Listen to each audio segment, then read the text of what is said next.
Bueno, pues vamos con la parte 4 del Use of English, que va a ser la famosísima parte del rephrasing, al cual se le tiene muchísimo miedo.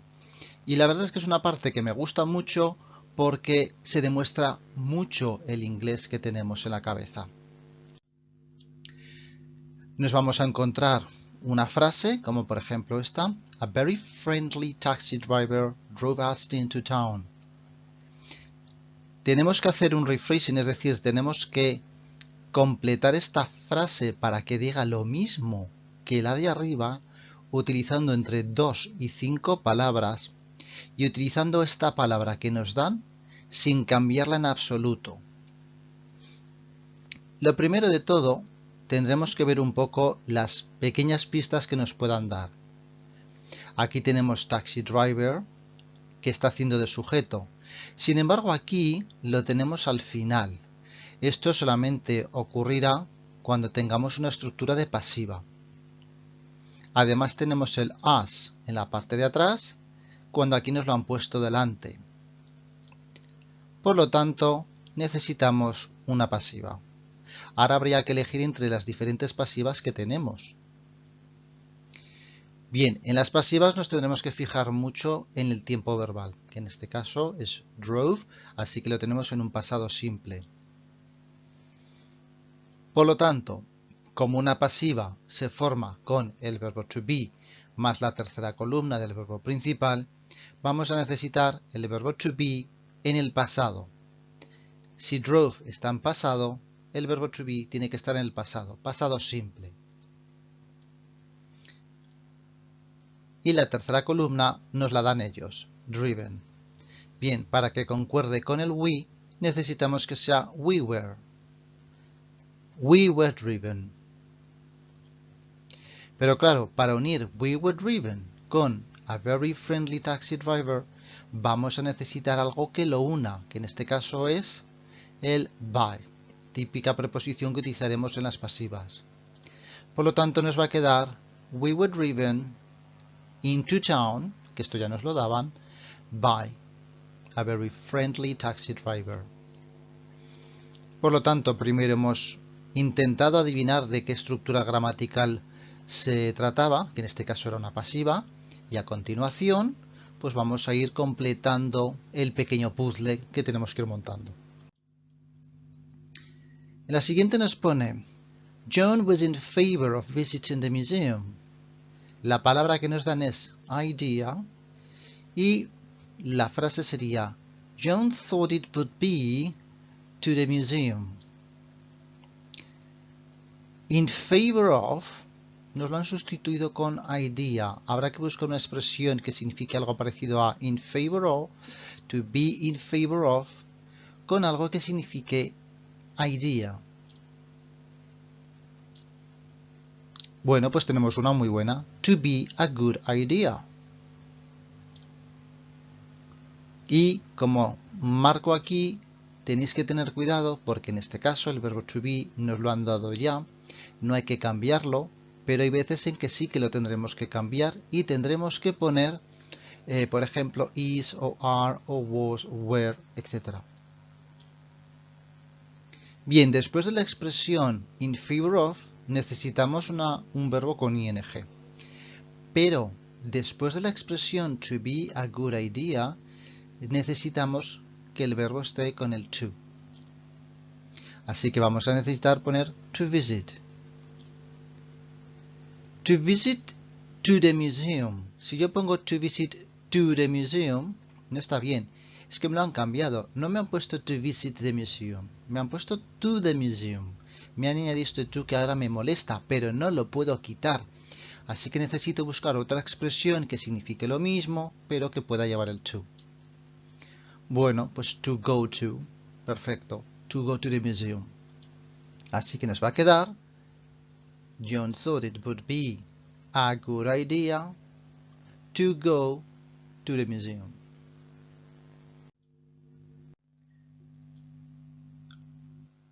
(26) Arthur has the talent to become a concert pianist. Arthur is so could become a concert pianist. Y nos dan la palabra that. Bien, lo primero que me fijo es que me han cambiado esta estructura. Has the talent por is so.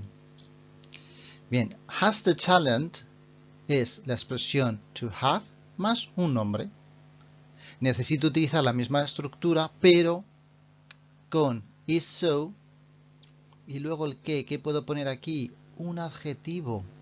Sería la estructura de to be plus adjective. Entonces necesito que este talent se convierta en adjetivo. ¿Cuál será el adjetivo de talent? Bueno, pues talented. Ya tenemos una parte. Después nos ponen to become, ¿vale? Una estructura con el to. Pero aquí me han dado el that, así que lo que necesito es una estructura que sea lo mismo que to become, pero que admita el that. Es decir, detrás de un that vamos a necesitar un sujeto.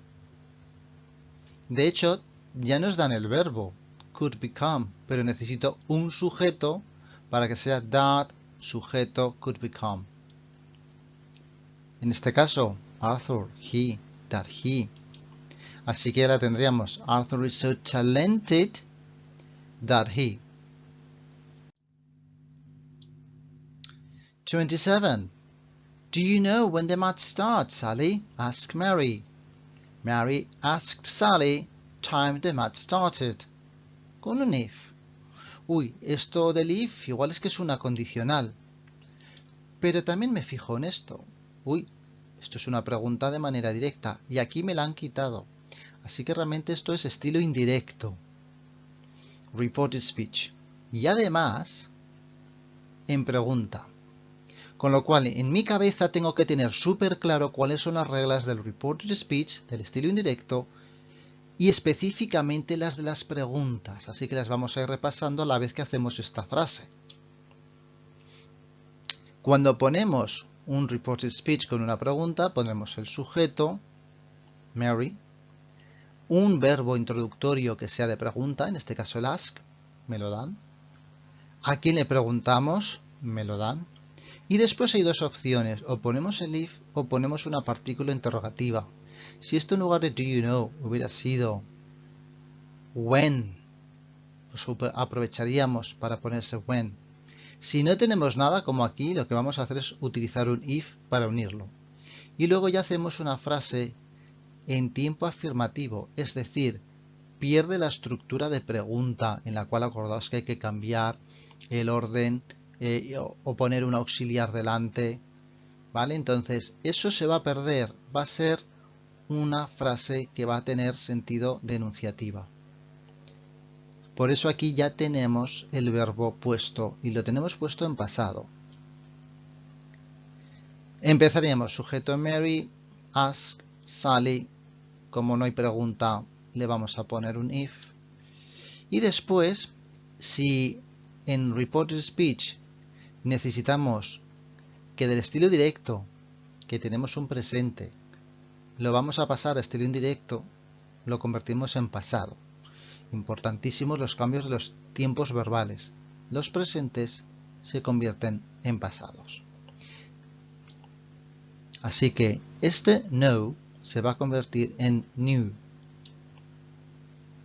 Y además nos hacen otro cambio. Este when no me lo han respetado. Porque yo aquí tengo el time. Yo no puedo poner when time.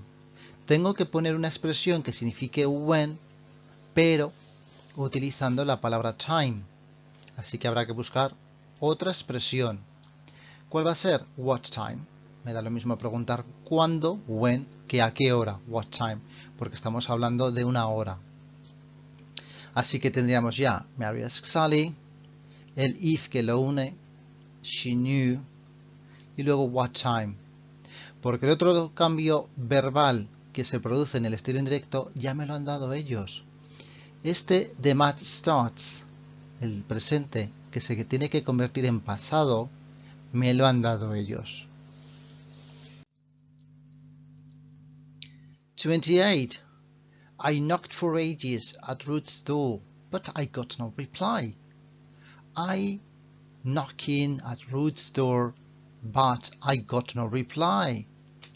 Lo primero que hago es, Cuando veo estas frases así y veo que hay elementos que se repiten exactamente igual, me voy a olvidar de ellos. Esto es exactamente igual, me olvido. Me tengo que centrar en esto.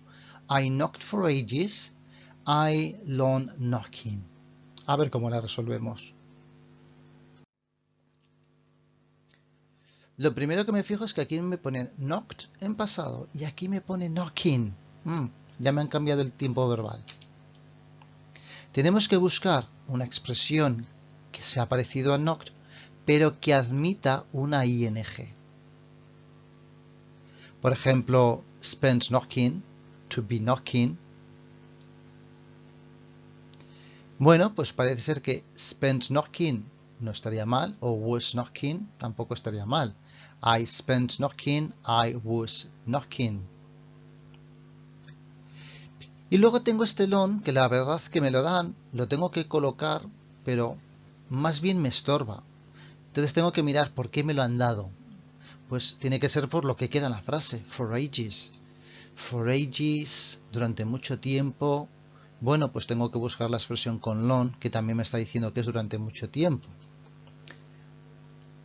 Así que vamos a poder poner una expresión como a long time. A long time y for ages tienen el mismo significado, así que la podemos aprovechar. Así que lo que vamos a hacer es poner I spent o I was a long time knocking.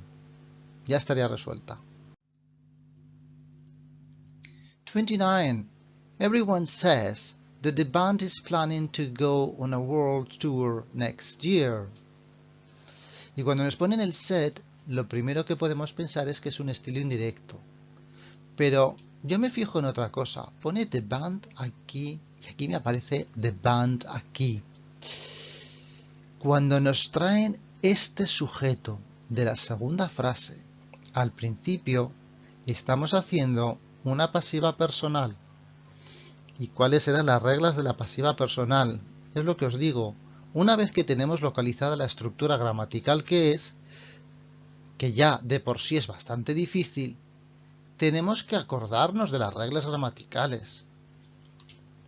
Entonces, la estructura de la pasiva personal sería este nuevo sujeto que lo tenemos delante, que es siempre el sujeto de la segunda frase, y después, importante, le vamos a poner to be y participio pasado y tercera columna, y aquí vamos a formar lo que es la pasiva.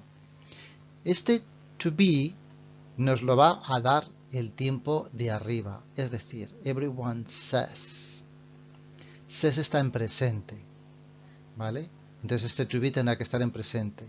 El participio pasado, la tercera columna del verbo principal, que sería said. Pues eso es lo que nos dan ellos. Y luego, muy importante, las pasivas personales, a partir de ese momento, tienen que llevar una estructura de to más infinitivo. Así que vamos a ir haciéndolo poco a poco.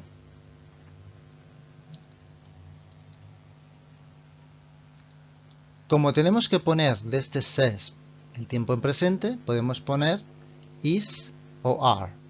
En este caso, los dos serían correctos, porque tanto en americano como en británico tenemos la acepción. Cuando decimos the band, un nombre colectivo, en americano lo vamos a poner con un is y en británico lo vamos a poner con un are, en singular o en plural. ¿Vale? Entonces los dos estarían bien. Así que tengo que poner the band is set to o the band are set to para continuar con esto. El nuevo sujeto, the band, el verbo to be en el tiempo en que me lo marquen arriba, presente, is o are, participio pasado, set, ya nos lo dan, y después el to con el infinitivo. Pero aquí tengo un pequeño problema. Cuando llego al infinitivo, me doy cuenta que no es un infinitivo normal, porque aquí me están utilizando un tiempo en continuo. Entonces, el infinitivo que necesito utilizar es el infinitivo continuo, que sería un verbo to be con una ing. Bueno, casualmente el tema de la ing me lo dan ellos, para que no me quede para duda. Así que tengo que poner to be planning. Así que, ¿qué me va a quedar? The band are o the band is set to be planning.